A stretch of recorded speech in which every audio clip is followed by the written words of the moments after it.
لومڑی اور اس کی چالاکی۔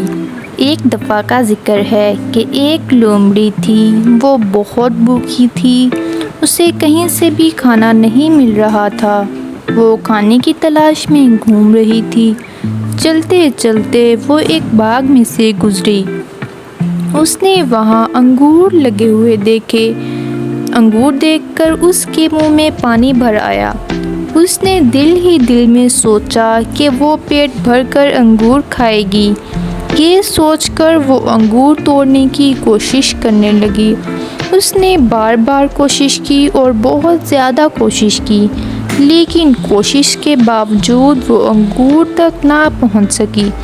اس نے بار بار کوشش کی اور وہ تھک گئی۔ تھک جانے کے بعد لومڑی نے اپنے آپ سے کہا، میں انگور نہیں کھاتی، کیونکہ انگور تو بہت زیادہ کھٹے ہیں۔ اگر آپ کو ویڈیو اچھی لگے تو لائک کریں اور چینل کو سبسکرائب ضرور کریں۔